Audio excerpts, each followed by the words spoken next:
Oke. Kewenangan itu ada di Satgas, bukan di kepolisian. Ya, kalau begitu terima kasih Pak. Kalau begitu mungkin kami menghadap di Satgas, di mana Satgas yang kami harus menghadap dia. Saya minta kehadiran Pak Polisi. Anak-anak mohon kita tenang, kita berbicara dengan pembesar kita, hargai mereka. Karena mereka yang akan memimpin kita memperjuangkan hak-hak kita. Kalau mereka melayani Bapak Bupati dengan baik dan benar, menguburkan dengan baik dan benar, pasti kita juga begitu karena Bupati mereka. Saya adalah masyarakat kecil yang tidak punya apa-apa. Tetapi saya minta pemerintah tegakkan keadilan buat kami masyarakat. Saya karena kakak saya karena orang kecil, Bapak dong tidak mau untuk kubur di rumah. Satu, tadi saya di muka, petugas di UGD itu bilang boleh kubur di mana saja. Yang penting protokol kesehatan dilakukan. Sehingga kami gali kubur. Saya bilang gali kubur di rumah, oke. Kami gali kubur. Saya pernah ini yang bau banyak, ini mereka yang gali kubur, Pak. Bapak Polisi, saya minta maaf. Mereka gali kubur karena sayang bapaknya. Dan kami memang mau bawa ke sana, tetapi justru karena ada kelunakan itu, maka kami gali kubur. Kami beli peti. Pemerintah tidak beli itu tidak apa-apa. Kami sudah siap semuanya. Dan kami bersyukur Bapak tadi layani Bapak kami, kakak kami dengan luar biasa baiknya. Tetapi ketika mau angkat ke rumah, gugus COVID yang tidak mau, Pak. Sementara dari depan dia bilang gini, gugus COVID yang punya peran penting.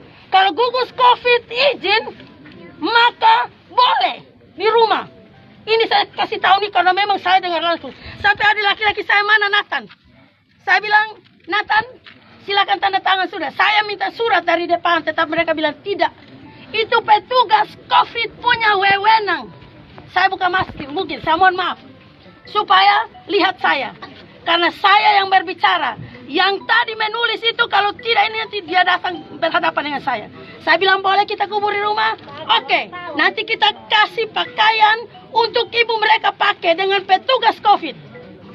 Justru itu saya punya pengharapan Tuhan. Saya panggil anak-anak berdoa. Tuhan, kalau Tuhan berkenan kita punya kakak kubur di rumah, maka kami terima.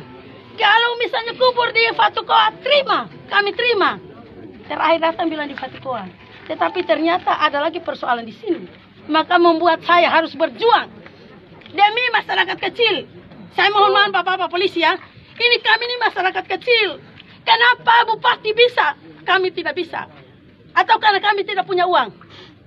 Saya minta jawab itu. Kenapa? Kenapa ada bilang dari satu ke Kefa itu partai PDIP kalau tidak salah? Saya tidak tahu, tetapi saya sempat dengar. Kenapa dia dibawa ke Kefa atau Soe? Kenapa ini yang saya tanya? Saya mohon maaf, kami rakyat kecil. Saya tidak punya apa-apa. Bapak Mama lihat saya, ini sederhana sekali. Tetapi saya mau kalau pemerintah tegakkan keadilan, tolong keadilan itu dilaksanakan. Jangan untuk pembesar, tetapi untuk masyarakat kecil dibuang. Apalagi kalau di Fatukoa, Pak. Saya ketika pergi, saya baru lihat waktu KKBA. Saya pergi siram kuburnya, saya lihat. Saya tidak menyaksikan yang mereka kubur. Tetapi ketika saya melihat kubur itu, Tuhan yang tahu. Mereka didorong sebagai binatang. Kalau mau, tapi tidak masalah sih. Bagi saya itu karena memang keadaan COVID. Tetapi keadaan COVID itu berlaku hanya untuk orang kecil. Pendeta, rakyat kecil boleh di Fatukoa. Tapi kalau pejabat tinggi, bupati, boleh di rumahnya. Dibawa dengan pesawat lagi, buka lagi. Semua orang lihat. Kalau kami bungkus mati, kami mau lihat kami punya kakak saja, tidak bisa. Padahal kita punya hati yang sama. Pasti Bapak Gubernur juga punya orang tua. Semua pemerintah di sini juga punya orang tua. Kami juga punya kakak adik. Kasihan kami. Kasihan. Coba kalau pejabat tidak berlakukan itu, kami tidak akan berlakukan. Tetapi ketika pejabat dibuat yang luar biasa, sementara kami yang rakyat kecil nih, kasihan Bapak Polisi yang mungkin belum pernah lihat itu Fatukoa. Saya